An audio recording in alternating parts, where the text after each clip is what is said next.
안녕하세요. 얼마 전에 일본에 다녀가신 19호 태풍 하기비스의 위력과 피해 상황에 대해서 다뤘었는데요. 방문한 지 며칠이나 됐다고 이번엔 두 분이 더 오신다는 소식입니다. 그 이름은 20호 태풍 너구리 그리고 21호 태풍 부알로이라고 하는데 네, 맞습니다. 20호 태풍 너구리는 한국에서 이름을 지었고 태국에서는 사람들이 좋아하는 음식의 이름을 따서 부알로이로 지었다고 하네요. 일본은 지금 저번 태풍의 피해 복구가 되려면 아직 한참 멀었는데 또 한 번의 태풍의 맛을 봐야 하는데요. 아니군요. 정확히 말하면 운 좋으면 0번, 운이 없으면 2번 연타로 맞게 됩니다. 일본 기상청에 따르면 지난 18일 발견된 태풍 너구리는 20일 오전 9시 기준 일본 오키나와 남쪽 350km 해상을 지난다고 발표했고요. 일본 본토로 진입하는 건 22일 오전부터이고 23일 오전이 되면 약화될 것이라고 예측을 했습니다. 그리고 그 다음에 대기하고 있는 게 21호 태풍 부알로이인데 19일 밤에 발견이 되었고 역시 일본으로 향하는데 재미있는 게 20호 너구리는 필리핀 인근에서 발생을 했고 21호는 태평양 한가운데서 발생을 했는데 둘 다 전혀 다른 지역에서 발생을 했지만 목표는 둘이 똑같이 일본 도쿄로 향하고 있습니다. 절묘하네요. 참고로 두 태풍 모두 우리나라에는 영향이 없을 것으로 예측됩니다. 그리고 피해 예상의 경우는 태풍 경로가 19호 하기비스 때는 아래쪽 정면에서 들어와서 일본 본토의 한복판을 통과해서 엄청난 피해가 있었는데 20호와 21호는 본토 정면 한복판이 아니라 바다와 육지의 경계선 정도로 약간 비껴서 지나가지 않을까 예상이 된다는데 그건 해보기 전엔 모르는 거죠. 어디까지나 예측일 뿐이고 만에 하나 피했다고 해도 뒤에 하나가 더 있습니다. 과연 둘 다 피할 수가 있을런지요. 만약 운이 없어서 둘 다 정통으로 맞는 경우에는 피해 지역이 또 나올 건데 19호 하기비스 때 날아간 그 지역이 또 피해를 입을지 아니면 하기비스 때 피해를 안 입어서 다행이다 우린 살았다 라고 기뻐했던 지역에 이번엔 피해가 갈지요.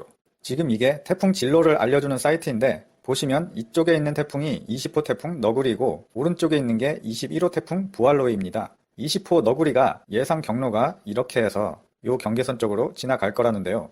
만약 예측이 빗나가서 조금만 위로 올라가면 바로 도쿄를 덮칩니다. 그리고 21호 부알로이는 이렇게 북서쪽으로 쭉 나가다가 갑자기 급하게 우회전을 해서 일본으로 간다는데 이 우회전이 조금만 덜 꺾이면 바로 도쿄 진입인 거죠. 만약 예측이 빗나가서 둘 다 도쿄에 진입을 한다면 그러면 전에 하기비스 때 피해본 거 그냥 복구를 안 하는 게 낫겠죠. 괜히 했다가 겨우 복구했는데 또 날아가 버리니까 20호, 21호가 다 털고 지나가면 그때 한 번에 복구하는 게 나을 것 같네요. 정확한 결과를 알려면 22일 화요일 점심 정도는 돼야 할 것 같은데 이거 왠지 모르게 살짝 복권을 산 느낌도 드네요. 과연 당첨일지 꽝일지요.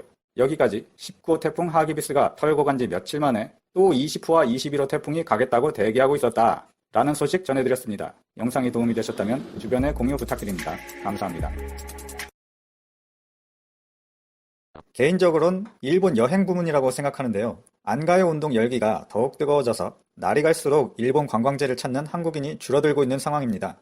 국내 여행사들의 하반기 영업이익이 떨어지다 못해 실적 쇼크가 날 것이다 라는 전망이 나왔습니다. 일부 회사에서는 구조 조정까지 계획되어 있다고 하고요. 과연 어떤 회사이며 어떤 상황이길래 이런 조치까지 취해지는 건지 알아보러 가시겠습니다. 일본 정부 관광국 최신 통계에 따르면 지난 9월 한 달 동안 일본을 방문한 한국인 여행객은 20만 1200명으로 작년 9월 대비 58.1%가 감소했다라고 발표했는데요. 불매운동이 시작한 7월에는 7.6% 감소, 8월에는 48% 감소로 반토막이 나더니 9월 감소폭은 더욱 커졌습니다. 이건 일본 입국 전체 통계이기 때문에 대마도나 후쿠오카 같은 개별 지역만 보면 더 높게 나올 수가 있습니다. 지난달 추석 연휴로 여행 수요가 매우 높은 시기였고 일본은 지리적으로 접근성이 좋은 것을 감안하면 실제로는 통계 이상으로 아주 급감을 한 걸로 봐야 한다는 분석인데요. 그런데 일본 여행 불매가 뜨거워지면 질수록 국내 여행사의 앞날에 검은 그림자가 들이운다는데요. 일본 노선 실적이 하락하다 못해 바닥을 뚫고 내려간다 라고까지 얘기하는 상황입니다. 국내 여행업계의 양대 산맥 탑2로 꼽히는 데가 하나투어와 모두투어인데요. 8월 일본 수요는 작년 8월 대비 하나투어가 77% 감소했고 모두투어가 83% 감소했습니다. 그리고 9월 일본 여행은 하나투어 75.4%, 모두투어가 90.8% 줄었다고 발표했습니다.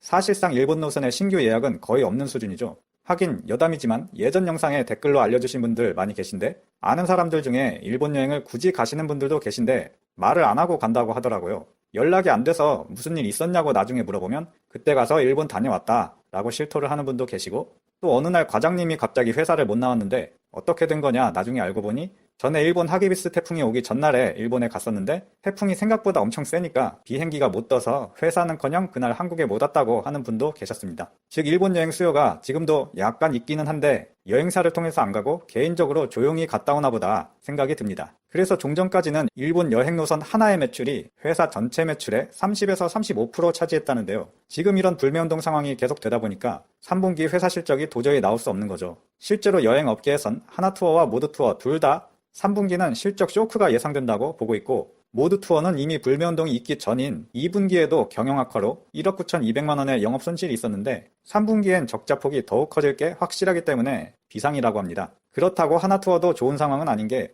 지금까지 일본 노선이 톡톡이 효자 노릇을 해서 하나투어 재팬이라는 자회사까지 둘 정도였는데 현재는 불매운동으로 인해 매출이 급감해서 현대차증권 애널리스트에 의하면 하나투어는 이번 3분기 28억 원의 영업손실을 낼 것으로 전망이 되었습니다. 그런데 문제는 3분기만이 아니라는 점이죠. 앞으로 4분기나 내년 설날에도 연휴가 있는데 딱히 반등할 요소가 없다는 점이 게다가 일본의 대체지 중에 유망하다고 꼽히던 데가 홍콩인데 거리도 가깝고 관광 성격도 비슷해서 메리트가 크지만 거의 5개월 가깝게 대규모 반중 시위가 심해지고 있어서 역시 여행 수요가 거의 없다고 합니다. 그나마 동남아 지역 여행 수요가 늘어나면서 최악은 면했지만 일본 노선의 손실을 만회하기엔 아직 역부족입니다. 그래서 이제는 올 게 오는데 여행업계에서는 구조조정 얘기까지 나오고 있습니다. 올해 하반기 조직 개편을 통해 영업과 마케팅 조직을 대거 통폐합하는 등 비용 절감에 나선 모드투어는 곧바로 최소 한 달, 길게는 6개월까지의 무급휴직 신청을 시작했습니다. 이 무급휴직은 12년 전 리먼 사태 글로벌 금융위기 이후로 처음입니다. 10월 7일부터는 40세 이상을 대상으로 희망퇴직 접수도 받고 있는데요.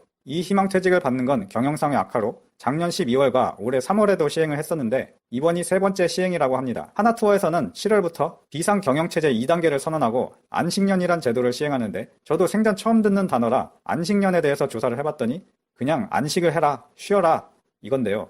이 대상자가 되면 짧게는 1개월에서 길게는 1년까지 집에서 안식해야 한다고 합니다.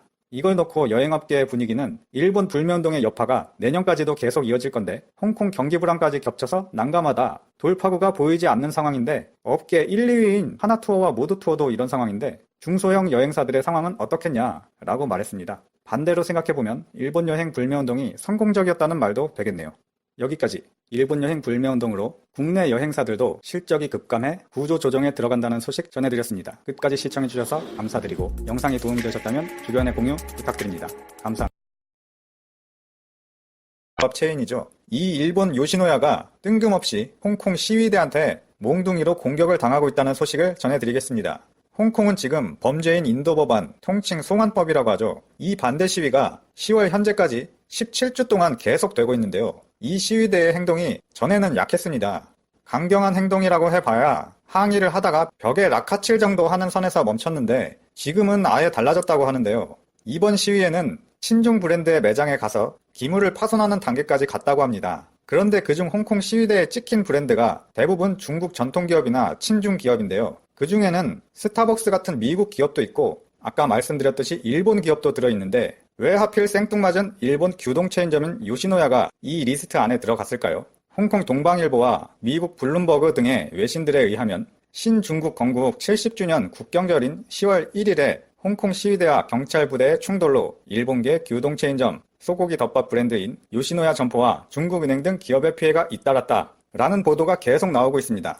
외신들은 시위대들의 행동이 기존에는 항의를 하는 선에서 그치거나 창문이나 벽에 낙서 등을 하면 심한 행동이다 라고 하는 정도였는데 이제는 아예 영업하고 있는 점포를 파손하는 과격 행동으로 격화되고 있다면서 시위를 넘어 홍콩 경제에 미치는 영향이 심각해지고 있다 라면서 우려의 목소리를 냈습니다. 그리고 그 전날 카오룽 반도에서는 개인 음식점이나 소매 점포들의 피해도 잇따랐습니다. 그런데 이 카오룽 역시도 친중 일본 기업으로 찍힌 요시노야의 유리벽은 시위대의 쇠파이프 공격으로 거의 부서졌고 외벽에는 중국어로 쓰레기를 뜻하는 단어의 낙서도 써져 있었습니다.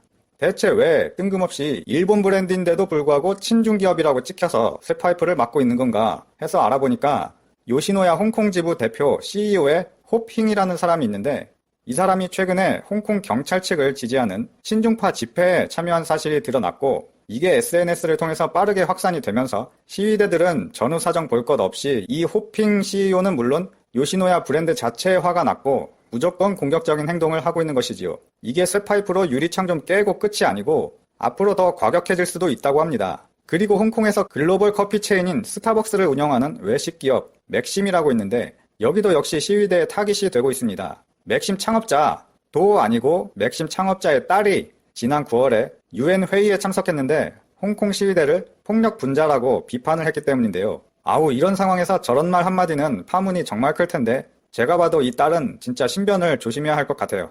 그래서 이후에 어떤 일이 일어났냐면 홍콩섬 오피스 거리에 있는 스타벅스 매장들이 하나둘 시위대에 의해서 파손이 되어가고 너무 심한 매장은 안전이 중요하니까 영업 중단을 발표한 것도 다수 있다고 합니다. 그리고 중국 본토에 본사를 둔 은행의 ATM 기계도 막 때려 부수고 난리랍니다. 이렇게 시위대 행동이 점차 격화되면서 홍콩 경제까지 크게 흔들리고 있다는데요. 홍콩 동방일보에 따르면 전날 소고백화점 등 홍콩 내 24개 대형 상업시설이 안전상의 이유로 휴업에 들어갔고요. 소규모 개인 점포는 더더욱 신변의 위협을 느껴서 문을 열고 싶어도 그럴 수가 없답니다. 홍콩 통계청 발표에 따르면 시위 기간 중에 소매 판매가 시위 기간인 7월에는 전달 대비 11.5%가 감소했고 8월에는 23%가 감소해서 점점 더 판매 상황이 악화되어 가고 있다고 발표했습니다. 이게 목숨 걸고 가게 문을 열어야 되는데 개인 자영업자들이 그러기가 쉽지가 않겠죠. 홍콩은 물론 외신들도 입을 모아 상업시설뿐만 아니라 홍콩 전체의 소비가 위축될 전망이라고 했습니다. 참고로 홍콩 정세의 영향으로 아시아 주요 증시도 하락을 했는데요. 미쓰비시 UFJ 자산운용의 이시간의 기요시 펀드 매니저는 미쓰비시가 펀드 운용까지 했군요. 이것저것 엄청 하나 보네요. 오늘 장에서는 제조업 PMI 수치가 놀라울 정도로 낮았고 이는 일본 주식에 확실한 영향을 미치고 있다. 그리고 이 사태가 아시아 전체 무역에까지 악영향을 끼칠 우려가 있다 라고 전망했습니다. 여기까지 17주째 계속되고 있는 홍콩 송환법 반대 시위 소식, 그리고 친중기업으로 찍혀버린 일본 최대 규동 브랜드 요시노야가 공격을 당하고 있다는 소식 전해드렸습니다.